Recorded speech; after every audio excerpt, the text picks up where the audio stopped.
Chapter 4 आज हम शुरू कर रहे हैं फ्लूइड मैकेनिक्स FM वाइट की बुक का। चैप्टर 4 का जो हमारे पास टाइटल है वो है डिफरेंशियल रिलेशन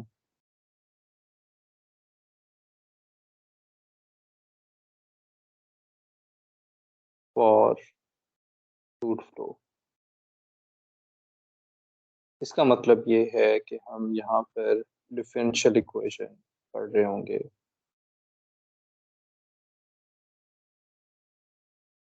डिफरेंशियल इक्वेशन देख रहे होंगे। डिफरेंशियल इक्वेशंस में PDs या ODs, PDs एंड ODs हम देख रहे होंगे। तो चैप्टर 4 में जो पहला हमारे पास टॉपिक है वो है मटेरियल डेरिवेटिव का।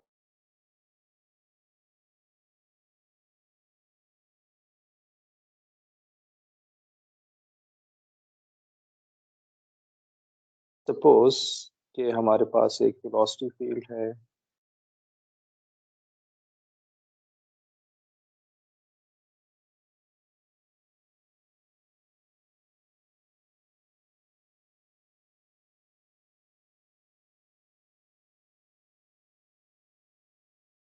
और ये वेलोसिटी फील्ड आप देख रहे हैं कि स्पेस पे डिपेंड कर रहा है, XYZ पे, और ये हमारे पास T पे डिपेंड कर रहा है।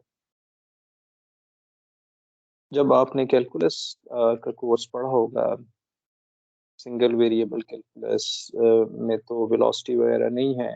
आपने जो एंड के चैप्टर्स हैं थॉमस कैलकुलस के या कोई भी कैलकुलस के, आपने मल्टी वेरिएबल कैलकुलस पढ़ा होगा।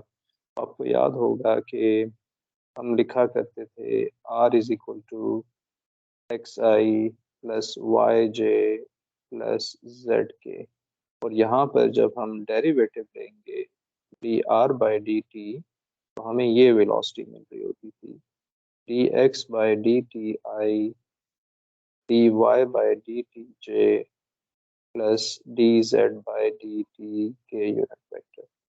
उसकी वजह ये होती थी कि यहाँ पर ये x जो है ये सिर्फ t का फंक्शन होता है, y जो है ये t का फंक्शन, z जो है ये t का फंक्शन है, तो हमें वेलोसिटी मिल रही है।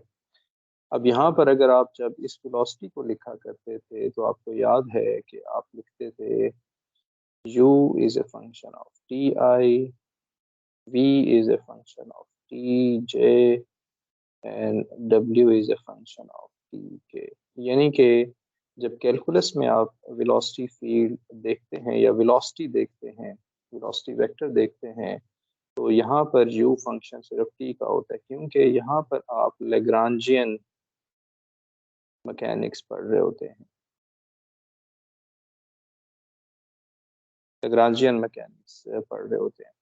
लेकिन जब हम फ्लूइड मैकेनिक्स की बात करते हैं तो फ्लूइड मैकेनिक्स में हमारे पास क्योंकि लेग्रांजियन और ऑयलरियन डिस्क्रिप्शंस होते हैं, तो इस वजह से XYZ भी यहाँ पर आएगा। XYZ आता है ऑयलरियन डिस्क्रिप्शन की वजह से, जिसको हमने शुरू में डिस्कस किया था, और T हमारे पास इसी तरह से लेग्रांजियन डिस्क्रिप्शन के लिए आता है। जब आप इंडिविजुअल फ्लूइड एलिमेंट को फॉलो करते हैं तो लेग्रांजियन होती है। जब हमारे पास किसी पॉइंट को आप फिक्स कर लेते हैं और वेलोसिटी को देख रहे होते हैं, वो ऑयलरियन डिस्क्रिप्शन हमारे पास है। तो हमने वेलोसिटी फील्ड इस तरह से डिफाइन कर दिया। अब हम क्या करेंगे, हम एक्सेलरेशन फाइंड करेंगे। एक्सेलरेशन क्यों फाइंड करेंगे? क्योंकि हम न्यूटन सेकेंड लॉ को फ्यूचर में अप्लाई करना चाहते हैं। पेश कर दूं तो हम क्या करेंगे कि यहाँ से एक्सेलरेशन अगर निकालना होगा तो मुझे वेलोसिटी का डेरिवेटिव लेना होगा। a is equal to D you by D T I plus D we by D T J D W by D T के यूनिट वेक्टर। आप सोच रहे होंगे कि यहाँ पर हमने अभी डिस्कस किया था कि u जो है इसका derivative with respect to t हमने नहीं लेना है। तो आपकी बात ठीक है, क्योंकि u सिर्फ t का फंक्शन नहीं है। u is a function of x y z, और x जो है वो t का फंक्शन होगा। तो इस केस में हम चेन रूल अप्लाई करेंगे। By chain rule, by chain rule, तो du बाई डी टी हमारे पास आ जाएगा du by D T partial u by partial x dx by D T plus partial u by partial y dy by D T partial u by partial z dz by D T plus partial u by partial t dt by D T, जो कि 1 हो जाएगा। Okay, तो यहाँ से हम लिख सकते हैं कि partial u by partial x हमारे पास ऐसे ही रहेगा। हम इसको पहले लिख लेते हैं। ये हमारे पास आएगा partial u by partial t plus D x by D T. जब x का डेरिवेटिव, क्योंकि x is a function of t है, और जब इसका आप डेरिवेटिव लेंगे विद रिस्पेक्ट टू t तो हमें मिल जाएगा u। तो यहाँ पर आ जाएगा u partial u by partial x plus ये आएगा v, यानी कि ये बन जाएगा v partial u by partial y dz by dt क्या बन जाएगा w partial u by partial z, और ये हमने पहले लिख लिया है। तो du बाई डी टी हमें ये मिल जाएगा, du बाई डी टी। तो आप देख रहे हैं कि यहाँ पर कुछ हम ऐसी चीज़ें कर रहे हैं जो कि आमतौर पे कैलकुलस में नहीं की जाती। एक तो हमने वेलोसिटी फील्ड मुख्तलिफ डिफाइन किया, फिर हमने चेन रूल यहाँ पर अप्लाई किया है। इसके बाद हम क्या करेंगे कि अगर D you by D T इसके इक्वल है तो D we by D T किसके इक्वल होगा। इसी तरह से हम लिख सकते हैं कि D we by D T equal होगा partial V by partial T plus you partial V by, कहाँ चेंज आएगा, ये u यहाँ पर है, यहाँ पर u की जगह पे v आ जाएगा, इस u की जगह पे v आ जाएगा, इस u की जगह पे v आ जाएगा, इस u की जगह पे v आ जाएगा। आपने इस u को v से नहीं रिप्लेस करना, ये सेम रहेंगे हर दफा। u v w हमारे पास एक जैसे होंगे, चाहे D you by D T करें, चाहे D we by D T करें, चाहे D W by D T करें। तो ये हमारे पास आ जाएगा u partial v by partial x v partial v by partial y plus w partial v by partial z, और d हमारे पास w का डेरिवेटिव भी इसी तरह से आ जाएगा D W by D t, यानी कि हमने इसको भी रिप्लेस करना है यहाँ पर। तो ये आ जाएगा partial w by partial t plus u partial w by partial x v partial w by partial y w partial w by partial z। तो हम क्या करेंगे कि ये तमाम values D you by D T, D we by D T, D W by D T यहाँ पर हम पुट कर देंगे। ओके, तो हम इसको पुट कर देते हैं। मैं यहाँ पर लिखूंगा डी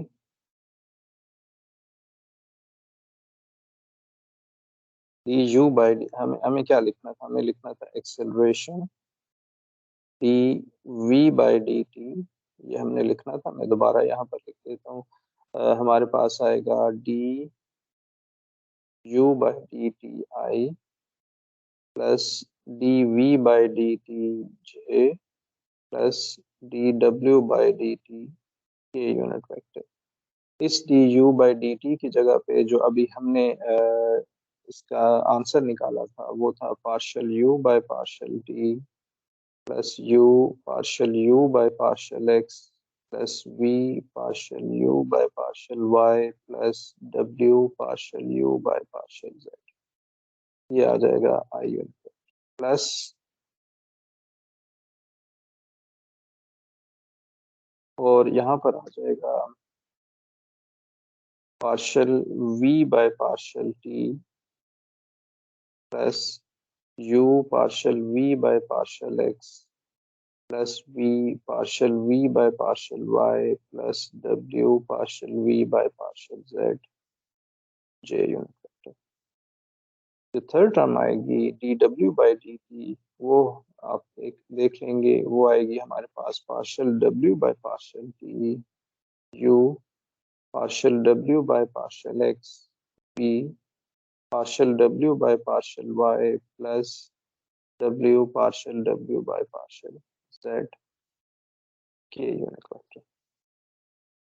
अब हम क्या करेंगे, हम partial u by partial t I unit vector इसको इकट्ठा कर लेंगे। ये हमारे पास आएगा partial u by partial t plus, और ये आ जाएगा partial v by partial t, ये हमने देख लिया यहाँ पर, plus partial w by partial t, ये सब आई यूनिट वेक्टर के साथ, आई के साथ हैं, बल्कि हम इसको यहाँ पर आई भी हमें लिखना चाहिए, यहाँ आएगा आई और ये हमारे पास आएगा जे, ये हमारे पास आएगा के, प्लस इसी तरह से आप इन सब को इकट्ठा कर लीजिए, तो ये हमारे पास आ जाएगा u partial u by partial x I plus, आप चाहे तो एक स्टेप में इस तरह से पहले लिख लें, v partial u by partial y I plus w partial u by partial z आई, ऐसे लिख लिया, plus partial u partial v by partial x j plus, ये हमने लिखा, अब हम लिखेंगे v partial v by partial y j, और यहाँ पर हम लिखेंगे w partial v by partial z j unit vector. ठीक है, आखिरी टर्म हमारे पास ये रह गई, ये तीन टर्म्स रह गई हैं, plus u partial w by partial x के v partial w by partial y के plus w partial w by partial z k unit vector. और लेफ्ट साइड पे हमारे पास एक्सेलरेशन है, अगर आप इसको देखिए, ये जो तीन टर्म्स हैं इसको हम लिख सकते हैं, देखिए partial by partial t common ले लें, यू आई वी जे डब्ल्यू k partial by partial t, और ये हमारे पास बन जाएगा वेलोसिटी वेक्टर। ठीक, तो ये हमारे पास बन जाएगा वेलोसिटी वेक्टर, तो ये हमारे पास आ जाएगा partial v by partial t plus, अब हम क्या करेंगे, हमें लिखना है, अगर आप इस यू आई को, इस वी जे को और इस डब्ल्यू के यूनिट वेक्टर वाली टर्म को आप इकट्ठा कर लें, तो ये कुछ ऐसे बन रहा होगा, U partial you by partial X I plus you partial V by partial X J, ये टर्म इकट्ठी होगी, plus u partial w by partial x के यूनिट वेक्टर, ये हमने इकट्ठा कर लिया, यानी कि पहली टर्म i j और k को इकट्ठा कर लिया। अब इसी तरह से आप ये सेकंड टर्म ले लीजिए, ये j ले लीजिए, और ये आप इसी में k आप ले लीजिए यहाँ से, तो हमें मिल जाएगा, प्लस हमारे पास आएगा v partial u by partial y I plus v partial v by partial y j plus और v partial w by partial y के यूनिट वेक्टर। हमने ये इकट्ठा कर लिया, प्लस अब तीसरी टर्म को आप देखेंगे, फर्स्ट इक्वेशन की तीसरी फर्स्ट हमारे पास जो आई यूनिट वेक्टर जितने थे उसमें third term w partial u by partial z i, w partial v by partial z j plus w partial w by partial z k unit vector. तो इसको हम लिख सकते हैं यहाँ पर a is equal to partial v by partial t plus, इसको अगर आप देखिए तो ये बन रहा होगा u, अब पार्शल बाय पार्शल x यहाँ से कॉमन लेंगे, मैं एक दफ़ा कॉमन ले लेता हूँ यहाँ पर पार्शल बाय पार्शल x आपको समझाने के लिए, u i v j w के यूनिट वेक्टर, तो ये क्या बन जाएगा, वेलोसिटी वेक्टर v बन जाएगा, जो कि शुरू में हमने डिफाइन किया है। तो इसका मतलब है कि इसकी जगह पे मुझे सिंपली क्या लिखना चाहिए, partial v by partial x plus second जो टर्म है, ये वाली ब्रैकेट्स में जो टर्म लिखी हुई है इसमें भी ऐसे ही हो रहा है, v partial by partial y आप कॉमन ले लें तो हमें ये v वेक्टर यहाँ पर मिल जाएगा, जब u i v j w के यूनिट वेक्टर को आप इकट्ठा करेंगे, प्लस w लास्ट टर्म को भी आप देख लीजिए, हमारे पास है u i v j w u i v j plus w के, w सब में कॉमन आ रहा है और ये हमने अलग कर लिया, यहाँ से हमने partial by partial z common ले लिया जिसको आपने ऑपरेट करा दिया इस पे और ये बन जाएगा v हमारे पास। ओके, यहाँ तक हम पहुँच चुके हैं। अब हम क्या करेंगे कि आप देखिए राइट साइड को partial v by partial t, इसमें कुछ चेंज नहीं आएगा। इस टर्म को अगर आप देखें तो मैं यहाँ पर एक डॉट प्रोडक्ट लेता हूँ, v डॉट डेल और यहाँ पर आ जाएगा v का, v डॉट डेल हम फाइंड करते हैं, यानी कि आप इसको ऐसे भी लिख सकते हैं, यहाँ से v कॉमन ले लें, ये हम v कॉमन ले लेंगे, इसको हम यहाँ पर वेलोसिटी वेक्टर अलग से लिख लेते हैं, यानी कि ये ऑपरेटर इस पे एक्ट कर रहा होगा, इस वेलोसिटी वेक्टर पे एक्ट कर रहा होगा। ठीक, तो अब हम क्या करते हैं कि इसको हमने खास फॉर्म में लेकर आना है, तो वो हम लिखेंगे यहाँ पर u, बल्कि आप ऐसा कीजिए कि आपके पास वेलोसिटी वेक्टर है u i v j w k और डेल हमारे पास है i partial by partial x j partial by partial y और k partial by partial z, gradient ऐसे डिफाइन होगा। तो v डॉट डेल आप फाइंड कीजिए, तो v डॉट डेल जब आप फाइंड करेंगे तो आप देख रहे होंगे कि u i plus v j plus w के डॉट प्रोडक्ट ले रहे हैं, i partial by partial x के साथ, j partial by partial y के साथ, k partial by partial z के साथ, और इसका जब हम डॉट प्रोडक्ट ले लेंगे तो हमें आंसर मिल रहा होगा u partial by partial x, v partial by partial y, w partial by partial z। यहाँ हमने केयरफुल रहना है, केयरफुल इस तरह से रहना है कि ये जो u है ये आपने यहाँ नहीं लिखना, अगर आप यहाँ लिखेंगे तो ये गलत हो जाएगा, क्योंकि v डॉट डेल को इस तरह से आप नहीं लिख सकते। तो हम इसका मतलब है कि यहाँ इसको लिख सकते हैं v डॉट डेल और ये जो v एक बाहर आना चाहिए वो v यहाँ पर होगा, हमारे पास वो यहाँ पर आ जाएगा, यानी कि एक्सेलरेशन इक्वल होगा dv by dt partial v by partial t plus v dot del v के। अब आप सोच रहे हैं कि ये क्यों मैंने इसको ऐसे लिखा, ये बड़ा इंपॉर्टेंट है। जब आप डॉट प्रोडक्ट लिखते हैं, आप डॉट प्रोडक्ट लिखते हैं ए डॉट बी, तो आप इसको डिफाइन करते हैं A1 B1 plus A2 B2 plus A3 B3। अगर ए वेक्टर्स आपके पास हैं A1I A2J A3K, इसी तरह से बी वेक्टर आपके पास है B1I B2J plus B3K unit vector.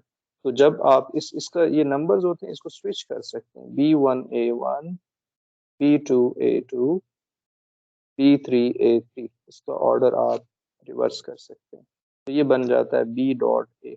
ये तो होता है कैलकुलस में, लेकिन मसला यहाँ पर ये है कि V डॉट डेल और डेल डॉट V आपस में इक्वल नहीं होते हैं। V dot del is not equal to del dot V। तो इसका मतलब है कि आपको यहाँ पर केयरफुल रहना है, इसकी वैल्यू केयरफुल आपने यहाँ पर रखनी है। V dot del del dot V नहीं लिखेंगे, अगर आप डेल डॉट V लिखेंगे तो आपका ये आंसर गलत हो जाएगा। ओके, इसको मैं फर्दर यहाँ पर एक्सप्लेन करता हूँ। तो हमारे पास एक्सेलरेशन आ गया dV/dt पार्शल V/पार्शल t plus B dot del V। आप देखें क्या फर्क है। V डॉट डेल तो अभी आपने देखा कि जब डॉट प्रोडक्ट लेते हैं तो हमें मिलता है U/UX, U partial by partial x, V partial by partial y, W partial by partial z। लेकिन जब आप डेल डॉट V लेते हैं, डेल डॉट V का मतलब होता है partial by partial x, J partial by partial y, K partial by partial z का dot product UI/VJ/WK unit vector. जब आप इसका डॉट प्रोडक्ट लेंगे तो ये जो पार्शल बाय पार्शल x है, अब इस पे आपने ऑपरेट कराना है। पार्शल U/पार्शल x, पार्शल V/पार्शल y, पार्शल W/पार्शल z। तो ये आपने इस दफ़ा U जो है ये शुरू में नहीं लिखना, बल्कि आपने ये यहाँ पर लिखना है।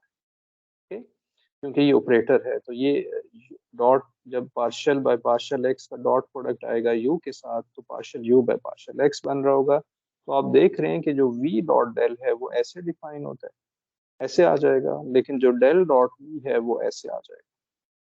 तो ये ऐसी एग्जांपल है कि जिसमें वी डॉट डेल यानी कि डॉट प्रोडक्ट आपस में इक्वल नहीं होते हैं।